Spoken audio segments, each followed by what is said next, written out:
Hello दोस्तों। जैसा कि आप लोग जान रहे हैं कि हमने बिहार जी के प्रीवियस ईयर एमसीक्यूज को स्टार्ट किया था, जिसमें कि सीट 1 से लेकर 6 तक कर लिया है। आज करने वाले हैं सीट 7 को, जिसमें कि हर सेट में 20 प्रश्नों को रखा गया था। वे वैसे प्रश्न थे जो कि बिहार में जितने भी एग्जाम्स हुए हैं उन सभी एग्जाम्स में पूछे गए हैं, और वैसे प्रश्नों को यहाँ पे चुन के रखा गया है जो कि बार बार प्रश्न पूछे गए हैं, ताकि जिससे कि आपके आगामी जो एग्जाम्स हैं, बिहार के जितने भी एग्जाम्स हैं, उन एग्जाम की अगर तैयारी कर रहे हो तो उसके लिए आपके लिए बहुत फायदेमंद होने वाला है। ठीक है दोस्तों, तो चलिए देखते हैं।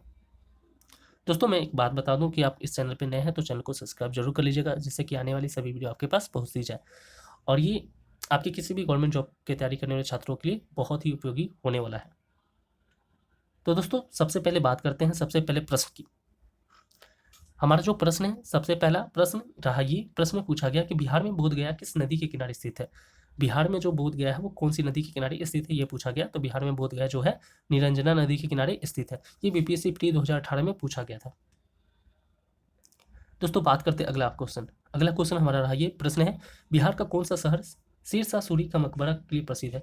बिहार का वो कौन सा शहर है जो शेरशाह सूरी का मकबरा के लिए प्रसिद्ध है। तो बिहार का कौन सा शहर, तो सासाराम। बिहार का कौन सा शहर हो गया दोस्तों, तो सासाराम है, जो कि शेरशाह सूरी के मकबरा के लिए प्रसिद्ध है।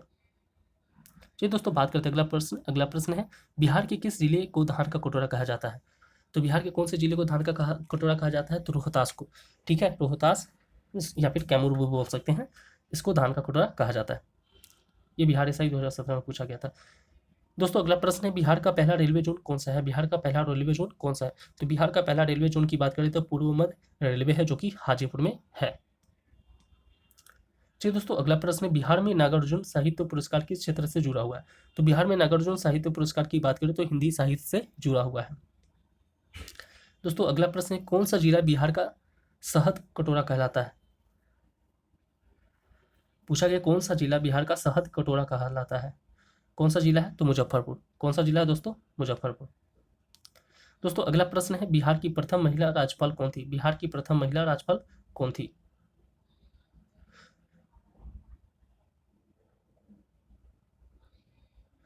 ठीक है दोस्तों, तो बिहार की प्रथम महिला राज्यपाल की बात करें तो कौन थी, तो वो थी राम दुलारी सिन्हा। कौन थी दोस्तों, तो राम दुलारी सिन्हा।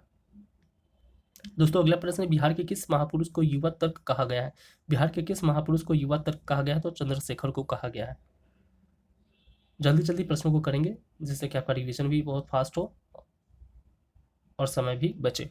दोस्तों, अगला प्रश्न है, बिहार विभूति की उपाधि किसे मिली है। बिहार विभूति की उपाधि किसे मिली है।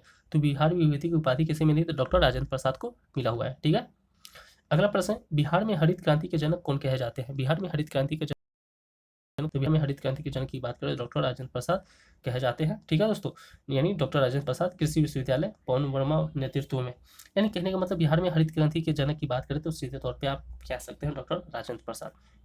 ठीक है दोस्तों। दोस्तों, अगला प्रश्न है, बिहार का कौन सा जिला सिक्कों की खान कहा जाता है। बिहार के कौन से जिले को सिक्कों की खान कहा जाता है, तो वो नालंदा हो गया। ठीक है दोस्तों, नालंदा। ठीक है दोस्तों, और नालंदा के कुसहर गांव में सिक्के मिले हुए थे। ये बिहार टीचर 2023 में पूछा गया। दोस्तों, अगला प्रश्न है, विद्यापति किस भाषा के प्रसिद्ध कवि थे। ठीक है, विद्यापति किस भाषा के प्रसिद्ध कवि थे। तो विद्यापति की बात करें तो मैथिली भाषा के प्रसिद्ध कवि थे। कौन से भाषा के, तो मैथिली भाषा के। दोस्तों, अगला प्रश्न है, बिहार में सबसे पहले बिजली कहाँ पहुंची थी। बिहार में सबसे पहले बिजली कहाँ पहुंची थी, ये पूछा गया था। बिहार में सबसे पहले बिजली की बात करें तो पटना पहुंची थी। कहाँ पहुंची थी दोस्तों, तो पटना। दोस्तों, अगला प्रश्न है, बिहार का कौन सा जिला नेपाल से सटा हुआ नहीं है। बिहार का कौन सा जिला है जो कि नेपाल से सटा हुआ नहीं है। तो बिहार का कौन सा जिला नेपाल से सटा हुआ नहीं है, तो गया है। ठीक है दोस्तों, कौन सा जिला, गया हो गया। दोस्तों, अगला प्रश्न है, बिहुला बिसहरी लोक कथा किस जिले से संबंधित है। बिहुला बिसहरी लोक कथा किस जिले से संबंधित है। ठीक है, फिर से समझिए, बिहुला बिसहरी लोक कथा किस जिले से संबंधित है, तो ये भागलपुर से संबंधित है। चलिए बात करते हैं अगले प्रश्न की। अगला प्रश्न है, बिहार में सर्वाधिक पर्वतीय स्थल कौन सा है। बिहार में सर्वाधिक पर्वतीय स्थल कौन सा है।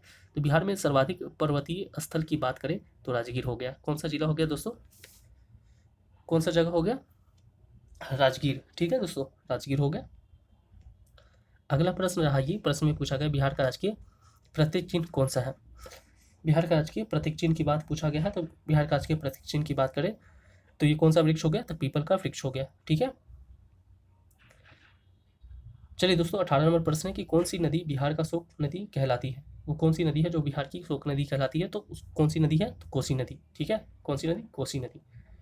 अगला प्रश्न रहा, ये प्रश्न में पूछा गया है, बिहार में औद्योगिक प्रशिक्षण संस्थान यानी ITI सबसे पहले कहाँ स्थापित हुआ था। ये पूछा गया, बिहार में औद्योगिक प्रशिक्षण संस्थान ITI सबसे पहले कहाँ स्थापित हुआ, तो कहाँ स्थापित हुआ था सबसे पहले, तो पटना में स्थापित हुआ था दोस्तों। दोस्तों अगला प्रश्न है, बिहार के किस नेता को लालू ऑफ JP मूवमेंट कहा गया।